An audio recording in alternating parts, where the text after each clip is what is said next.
minha querida irmã, a paz do Senhor Jesus, e hoje eu estou aqui trazendo mais um estudo bíblico.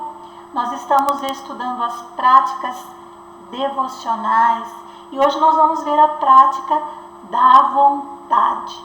E eu trago um estudo que vai te ajudar a refletir o que você precisa praticar para ter a sua vontade, de acordo com a vontade do Senhor. Vamos orar? Senhor, eu quero consagrar esse tempo ao Senhor, em que nós vamos estar aqui reunidos, e peço ao Senhor que o Senhor possa derramar as suas bênçãos na vida do teu filho, na vida da tua filha, Senhor, e também pedir para que o Senhor, Pai, possa ajudar a cada um, Pai, neste desafio, Pai, de praticar a tua vontade na sua vida, Pai. Isto, Pai, para o momento presente e que tem reflexo no futuro e na eternidade. Assim eu oro ao Senhor, em nome de Jesus. Amém. Amém, meus irmãos? Vamos pegar a nossa Bíblia, nosso caderninho de anotação e vamos para o estudo.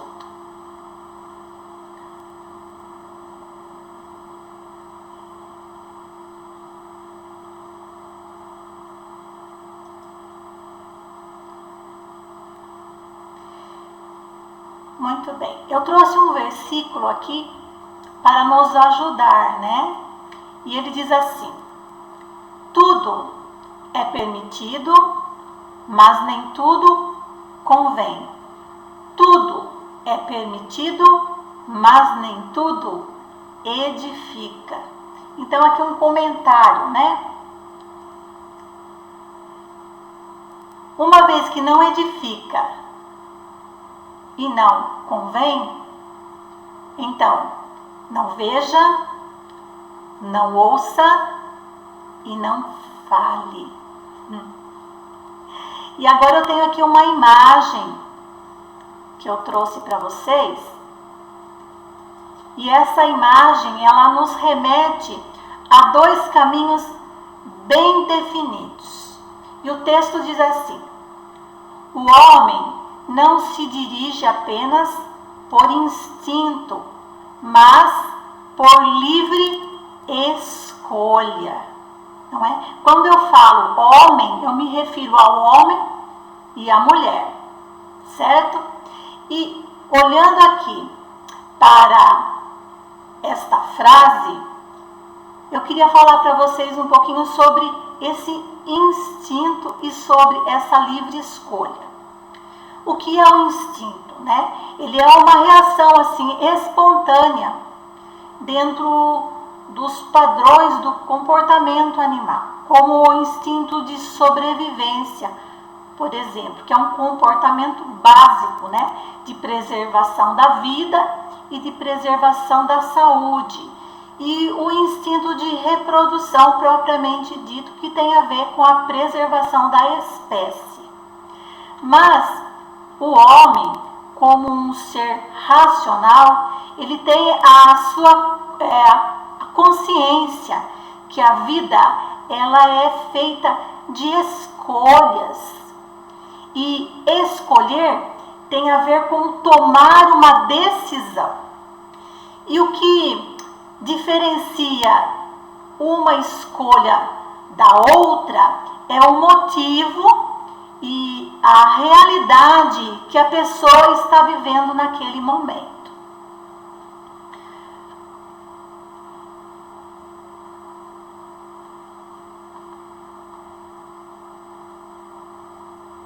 E agora eu queria trazer para vocês sobre as vontades humanas, né, que faz parte da natureza do ser humano. Então, na verdade, ela se refere a decisões particulares que cada um de nós tem que tomar no nosso dia a dia, né? Alguns exemplos aqui para a gente acompanhar o estudo. Então, olhando aqui, nós podemos dizer assim, ó, a vontade de se realizar profissionalmente, de se relacionar afetivamente, de ter um cônjuge, de formar uma família, de viajar, de servir na missão dada por Deus, servir ao Senhor, não é? E tantas outras coisas. Ou mesmo de nós estarmos com Ele, né? E aqui eu tenho um versículo bíblico que está lá em Filipenses, no capítulo 1, o versículo 21 e 23, que o apóstolo Paulo nos relata isso. Diz assim: pois para mim viver é Cristo e morrer é lucro. Mas se eu continuar vivendo, poderei ainda fazer algum trabalho útil. Então, não sei o que devo escolher. Olha o apóstolo Paulo aí, né? Aí ele diz: estou cercado pelos dois lados, pois quero muito deixar esta vida e estar com Cristo, o que é bem melhor. A conclusão dele, pelo momento que ele estava passando, né? Ele relatou isso para nós.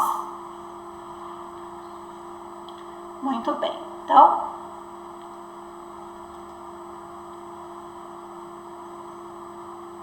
falando agora da prática da vontade em si, né?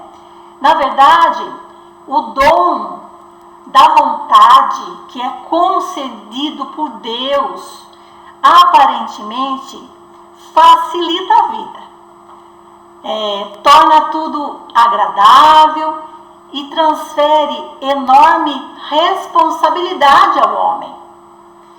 E uma definição desta prática, que a prática da vontade é a arte de administrar o dom do livre arbítrio. E o que é esse livre arbítrio? É a possibilidade que temos de pensar, de optar, de agir por nós mesmos. E ele vem acompanhado de inúmeras oportunidades, que por sua vez são seguidas de responsabilidades e consequências. Portanto, o livre-arbítrio, ele pode ser para a pessoa uma bênção ou um fardo. Amém? À medida que você tiver alguma pergunta, você vai postando aí, tá bom? Que eu vou estar respondendo para você. Muito bem. Então, esse livre-arbítrio, ele deve ser administrado de que forma? Então, primeiramente, com sabedoria, com responsabilidade de acerto e submetendo cada desejo ao crivo da exaltação do nome do Senhor. Né? E interessante que essa expressão, passar pelo crivo, é passar por uma averiguação, é ser indagado, examinado minuciosamente, é passar por uma seleção. O crivo, na verdade, é por uma espécie de peneira, não é? Então não pode ser nada de qualquer jeito, não é? E assim, na certeza que ele, o Senhor, ele vai pedir conta de todas essas coisas. 1 João, capítulo 2, no versículo 7, tem uma orientação na palavra para nós que diz assim: o mundo passa e a sua concupiscência, mas aquele que faz a vontade de Deus permanece para sempre. E esse termo utilizado aí como cobiça, como concupiscência, nós podemos ser ajudados aqui um pouquinho falando sobre isso, né? Porque nós ouvimos muito falar sobre concupiscência, né? Então, o termo utilizado para designar esse apreço, né, que as pessoas têm por bens materiais, assim como os prazeres sexuais, né? E esse termo ele se originou a partir do latim, que significa o que tem um forte desejo, não é? É bom nós pensarmos nisso. Amém?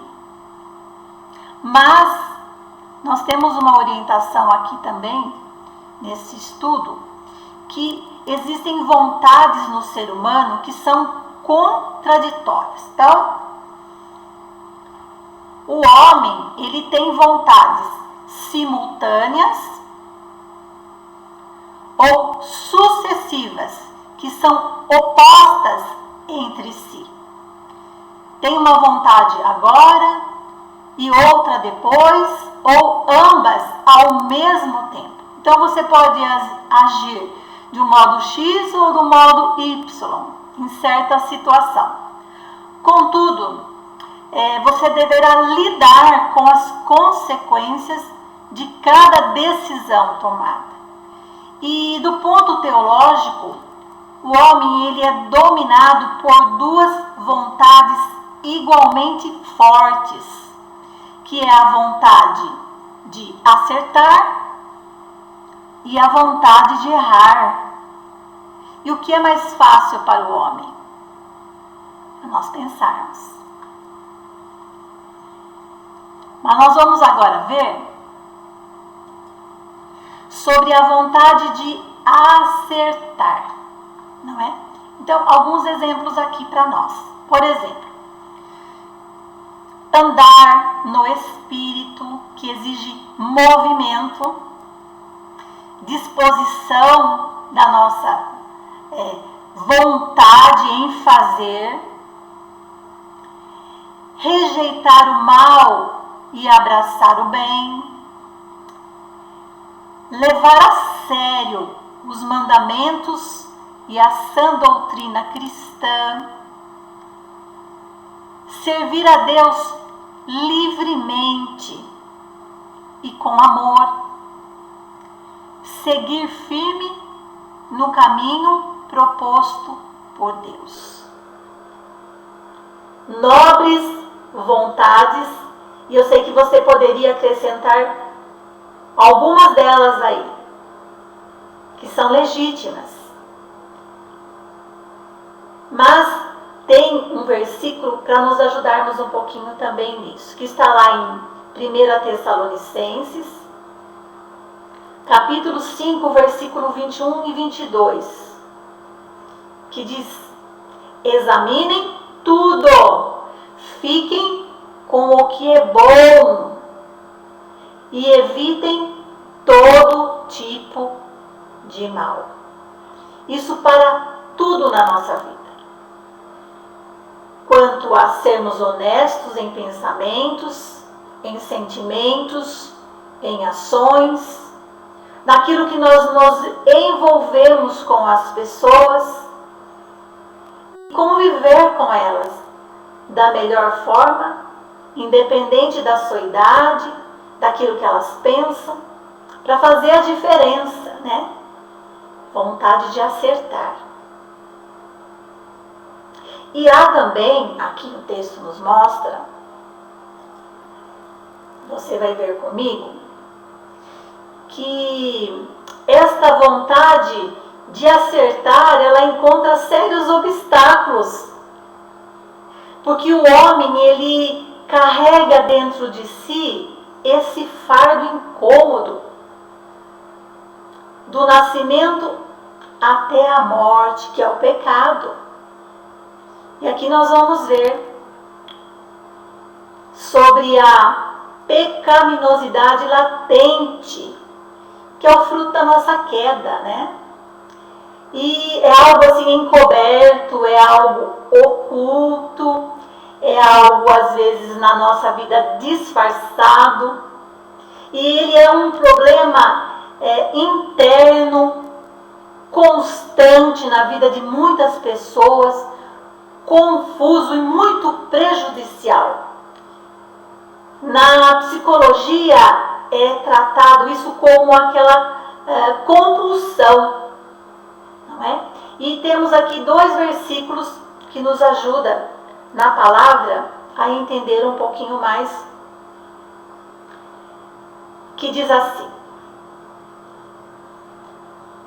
Isso está lá em Marcos capítulo 7, versículo 20, que é Jesus explicando, né? Diz assim: o que sai da pessoa é o que a faz ficar impura. E lá em Romanos, no capítulo 7, versículo 20, aí é uma descoberta do apóstolo Paulo, que diz assim: mas se faço o que não quero, já não sou eu quem faz isso, mas o pecado que vive em mim é que faz. E há também a estrutura pecaminosa da cultura ou da sociedade. Vamos lá. Aqui são situações sociais ou instituições contrárias à lei divina, na sua expressão, efeito de pecados pessoais. Mais um versículo bíblico para nos ajudar. 1 João capítulo 2, versículo 16. Nada que é deste mundo vem do Pai. Olha a explicação. Os maus desejos da natureza humana, a vontade de ter o que agrada aos olhos e o orgulho pelas coisas da vida. Tudo isso não vem do Pai, mas do mundo. E mais um exemplo aqui para nós, para nos ajudar.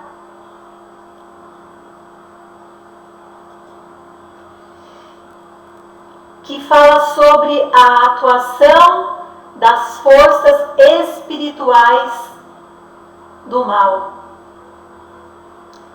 Tem aquele versículo que está lá em 1 Pedro, no capítulo 5, versículo 8, que ele é muito conhecido, que é para nós estarmos alertas e vigilantes, porque o inimigo de vocês, diz o diabo, anda por aí, como um leão que ruge, procurando alguém para devorar.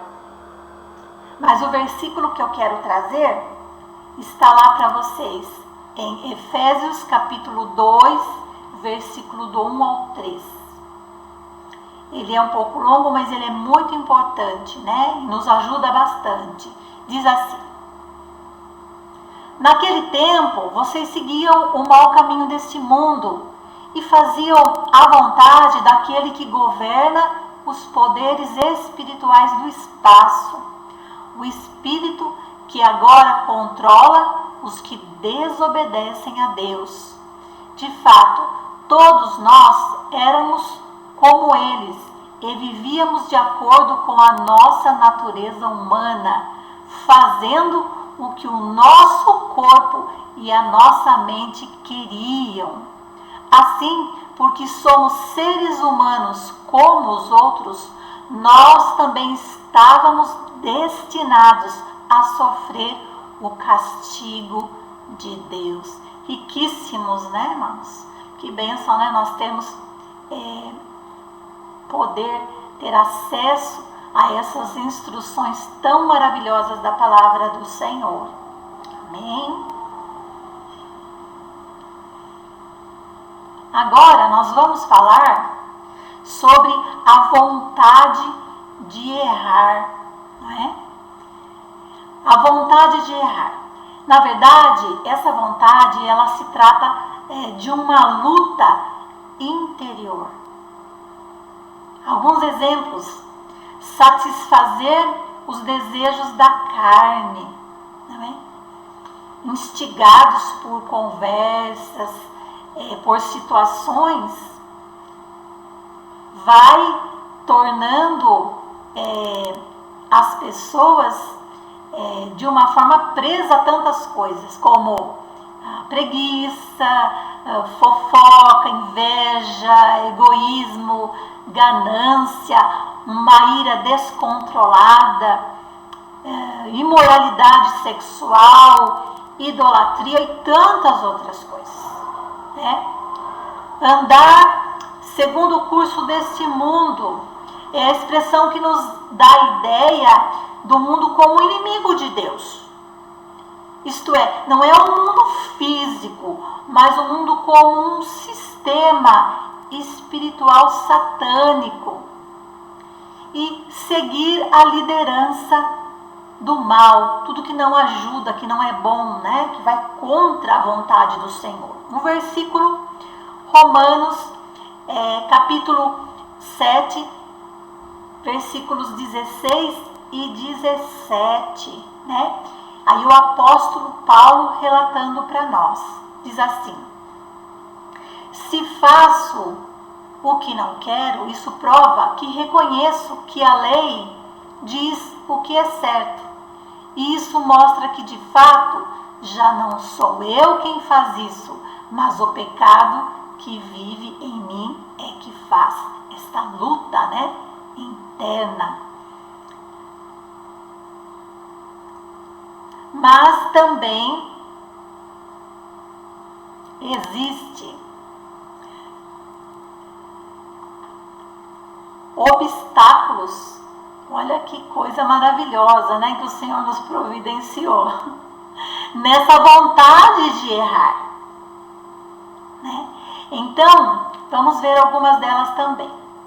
Primeiro, a pessoa, quando ela é educada, olha que importância, né, da gente aprender das coisas do Senhor. Quando ela é educada no temor do Senhor, e ela é comprometida com Jesus Cristo, né? Esse temor é um sentimento de respeito, de obediência à prática de tudo aquilo que Ele tem nos ensinado. Como é importante aprender, né? E a gente conhecer o Senhor. Isso a gente vai desenvolvendo na nossa vida, à medida que nós vamos caminhando com o Senhor. A graça, né, que foi nos alcançada por meio de Jesus. E também a atuação do Espírito Santo na vida da pessoa. Olha que diferença que faz, né, o Espírito Santo que nos convence, né, a caminhar, a continuar, a conhecer aquilo que o Senhor está falando através da sua palavra, que nos assiste na nossa fraqueza, que nos instrui nas coisas do Senhor. Faz toda a diferença, né? E também outros elementos que se juntam ao Espírito Santo no empenho de dificultar e impedir a realização da vontade de errar. Você sabia disso? Né? Então, todos os compromissos, né, que nós assumimos na nossa vida, na nossa caminhada com a verdade, né, de Deus, aquela consciência que é devidamente alimentada pela palavra, pela oração, pelo jejum. Então, todo aquele patrimônio moral e espiritual acumulado na nossa vida. E também as consequências, né, que são as repreensões que nós recebemos, né, não só do nosso Senhor, mas às vezes dos nossos irmãos ali que estão conosco, que também oram por nós, que se interessam também por nós, né? E o castigo, né, que é da desobediência mesmo, assim propriamente dita. E ali tem um versículo que está em Gálatas, vou trazer para vocês, Gálatas, capítulo 5, versículo 17. A leitura é a seguinte: porque o que a nossa natureza humana quer é contra o que o Espírito quer. E o que o Espírito quer é contra o que a natureza humana quer. Os dois são inimigos e por isso vocês não podem fazer o que vocês querem. A quem nós estamos dando ouvido? Ao Espírito Santo de Deus, quem está com letra maiúscula, que é o Espírito de Deus, ou a nossa natureza humana? É bom nós pensarmos nisso, né? Amém? Vamos continuar aqui então. Mas há também a vontade alheia. Da infância até o fim dos dias, o homem ele está sujeito à vontade alheia e dela recebe constante e forte bombardeio. Né? Então, alguns exemplos aqui para nós vermos hoje. Propaganda ostensiva, aquelas sem critérios de equilíbrio, de sensatez, é a propaganda sensacionalista. A propaganda subliminar são aquelas que aparentemente elas não são percebidas conscientemente, mas que podem influenciar opiniões e atos. Passa como se nós não estivéssemos ali focados naquilo, mas que está inserido ali, né? Falamos muito sobre isso quando nós falamos sobre os desenhos, né, para as nossas crianças. A mentira e o engano, a insistência e a saturação, é aquela forma que vem, que na verdade a gente fica cheio de tudo aquilo, né? Que nos é colocado, nos é imposto, né? A chantagem e a manipulação, aí exercido por pessoas que acham que sabe o que é melhor para o outro e tenta definir o seu caminho, a sua história, e também por pessoas que agem em benefício próprio. O discurso e a persuasão. A persuasão, ela é uma habilidade comunicativa, a de incitar, de aconselhar os outros a acreditarem naquilo que ela está falando. A literatura e artes, que é uma forma que já vem formatada, pronta, né? Que passam ideias na poesia, nos contos, nos romances, e em todas as formas de expressão literária, não é? E tudo isso vai gerando mudanças no dia a dia, no costume, digamos assim, na liturgia nossa, né? Que nós temos tudo assim, de acordo com a nossa vida, que nós vamos assimilando. Então tudo, músicas, filmes, jogos, as mídias sociais em geral, aquilo vai entrando e vai formando os nossos amores, não é? E aí vai formando os nossos desejos, vai dando asas à nossa imaginação, não é? E assim também as amizades, as rodas de conversa, tudo isso vai influenciando a nossa vida.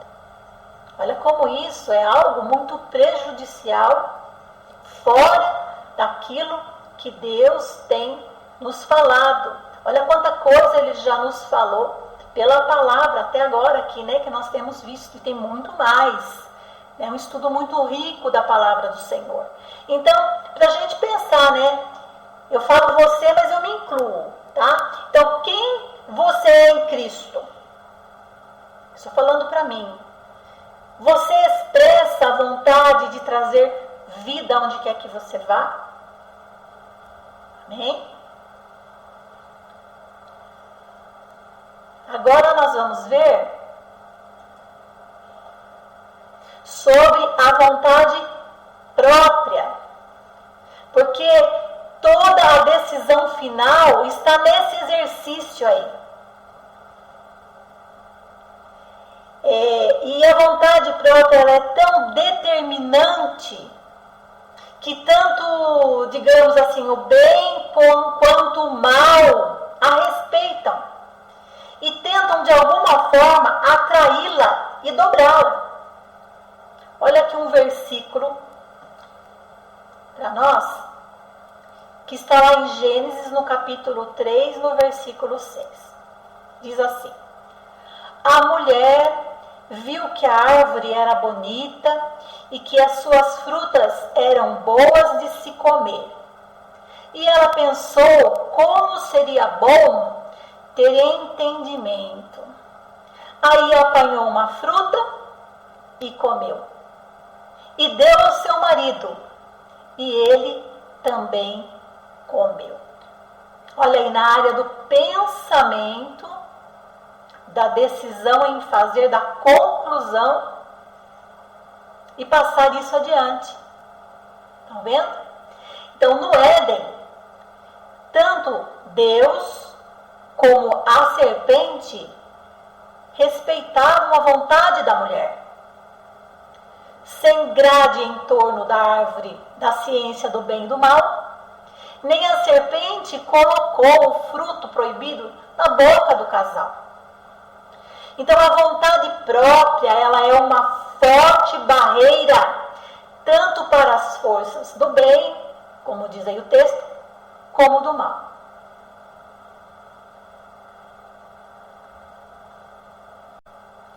Mas há uma escolha final. Então, de um lado, a vontade de não levar desaforo para casa, de não repartir coisa alguma, de matar o desafeto, de ajuntar tesouros exclusivamente sobre a terra, e assim por diante. E, do outro lado, a vontade de pagar o mal com o bem, ser sal da terra e luz do mundo, de ser limpo de coração, de evangelizar, de repartir aquilo que o Senhor tem colocado nas nossas mãos, de estar firme nos caminhos do Senhor, enfim, tantas outras coisas. Há uma escolha. Mas há também a vontade de Deus. Portanto, hoje, nós precisamos fazer um alinhamento da nossa vontade própria com a vontade de Deus. Porque o nosso Senhor, Ele tem um caminho pronto para cada um de nós. Mas Ele só irá mostrá-lo à medida que o obedecermos e fizermos a sua vontade. A Bíblia, que é a sua palavra revelada, ela nos direciona no caminho certo para evitarmos sofrimento com decisões erradas.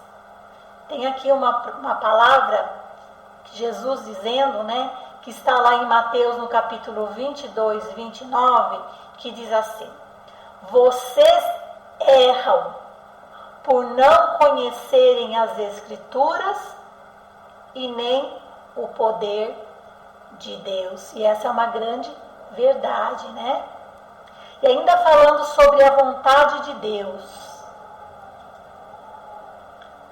eu quero trazer para vocês, pelo menos, 6 maneiras que você pode saber se Deus está falando com você.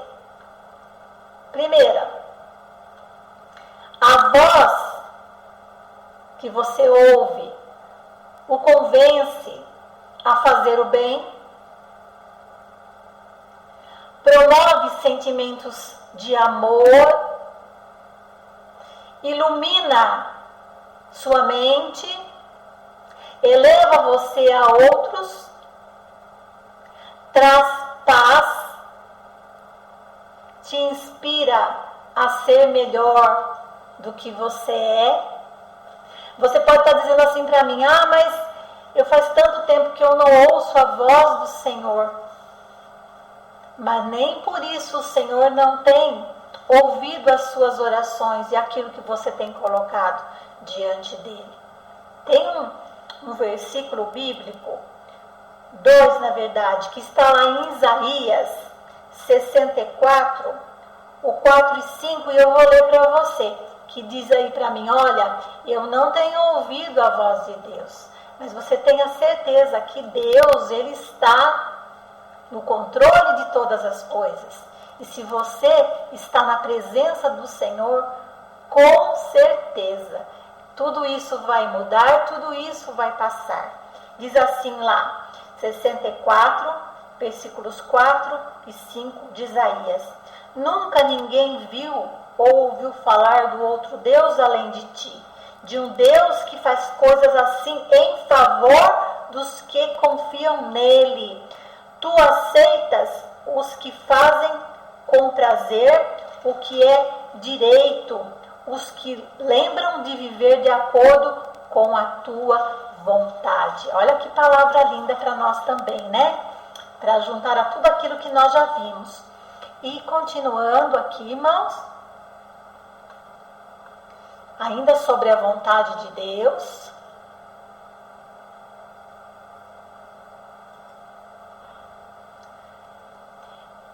eu diria, aliás, que muitas pessoas têm dificuldades de saber exatamente qual é a vontade de Deus para muitas ocasiões em suas vidas. Novos na fé, ou mesmo aqueles que não têm conhecimento algum. E olhando para a palavra de Deus, eu queria trazer para vocês uma forma de ajudar, né? Então, muitas vezes as pessoas olham para a palavra de Deus e lá contém escrito de forma bem clara e direcionada a certas coisas. Então, por exemplo, aqui quero falar sobre o jugo desigual. Lá em 2 Coríntios, no capítulo 6, versículo 14, ele fala assim, ó: não se ponham em jugo desigual com descrentes, pois o que tem em comum a justiça e a maldade, ou que comunhão pode ter a luz com as trevas? Aqui nós podemos incluir, por exemplo, o relacionamento de uma moça que ela quer ter com um rapaz, e dentre tantas outras coisas, a sua dúvida é pelo fato dele não ser cristão, de não servir a Deus. Não é? E a Bíblia ela é bem clara com respeito a isso. As sociedades, não é? E tantas outras coisas. Um outro exemplo, a pessoa pode olhar lá e dizer assim, ó: não está escrito aqui de forma tão clara, mas contém princípios que podem ajudar. Por exemplo, no que diz respeito a vícios. 1 Coríntios, capítulo 6, versículo 19, diz assim: acaso não sabem que o corpo de vocês é santuário do Espírito Santo que habita em vocês, que lhes foi dado por Deus e que vocês não são de si mesmos? Não é? Porque nós sabemos que não é da vontade de Deus que nós nos entreguemos a vícios, uma vez que nos aprisionam, fazem mal à nossa vida física, à nossa vida espiritual. E também, às vezes, nós olhamos lá e falamos, olha, não está escrito de uma forma tão clara, não estou encontrando o princípio claro que vai me ajudar a saber qual é a vontade de Deus para a minha vida. Né? Então, a pessoa quer cursar uma faculdade de medicina ou de advocacia. Então, ela não vai encontrar isso na Bíblia desta forma. Né? Certamente essa questão pessoal você não vai encontrar de uma forma clara ali. Né? Mas aqui entra algo que a Bíblia nos ensina muito, que é a comunhão com Deus. Então, um princípio que está lá em Colossenses, no capítulo 3, no versículo 15, que diz assim: seja a paz de Cristo o árbitro em vosso coração. Esse verso, ele nos ensina sobre duas coisas: o árbitro e a paz. O árbitro é o juiz, é o que julga questões. O verso nos ensina que a paz de Cristo deve ser juiz em nosso coração, deve nos mostrar a melhor decisão a tomar. E agora, para nós finalizarmos, não é? Sobre a vontade de Deus. Peça a Deus que afaste todas as coisas que te afastam dele. Jesus disse que fazia bons julgamentos e tomava boas decisões porque sempre fez a vontade do Pai. A bênção de estar na vontade perfeita de Deus é que você possa fazer bons julgamentos e tomar boas decisões. Um versículo aqui para nós terminarmos, que está lá em Romanos 12:2, que diz: não vivam como vivem as pessoas deste mundo, mas deixem que Deus os transforme por meio de uma completa mudança da mente de vocês. Assim vocês conhecerão a vontade de Deus, isto é, aquilo que é bom, perfeito e agradável. Glória a Deus, né? Espero ter te ajudado nessa prática tão preciosa e que o nosso Senhor, Ele possa nos ajudar nessa caminhada cristã, nesse desafio, não é? De estar sempre ali, passando pelo crivo, pela análise do nosso Senhor em tudo aquilo que nós viermos a fazer, nos ajudando em todos os nossos descontroles emocionais, tudo que passa e chega na nossa mente, a filtrar. E para isso nós temos o nosso ajudador, que é o Espírito Santo. O Senhor, Ele preparou tudo para que nós possamos viver de acordo com a vontade dEle. Mas é uma prática que depende de cada um de nós. Praticar o exercício da vontade. Amém, meu irmão? Amém, minha irmã? Eu vou orar agora para nós finalizarmos. Amém? Obrigado, Senhor, por este tempo em que nós estamos aqui. E com certeza, Pai, nós estamos fazendo tudo isso porque o nosso desejo e a nossa vontade é de agradar ao Senhor e fazer aquilo, Pai, que o Senhor deseja que nós possamos fazer, Pai, para a nossa vida e em prol, Senhor, daqueles que nos cercam, nossa família, nossa parentela, nas nossas amizades, no nosso trabalho, e que o Senhor nos contenha mesmo, Pai. E como foi lido aqui nesse versículo, que nós possamos ser transformados de uma forma completa, Pai, na nossa mente, Pai, para que assim tudo que é do Senhor, Pai, que o Senhor declara que é bom, perfeito e agradável, esteja sobre a nossa vida, esteja sobre a nossa história. Muito obrigado, Senhor. Em nome de Jesus, amém.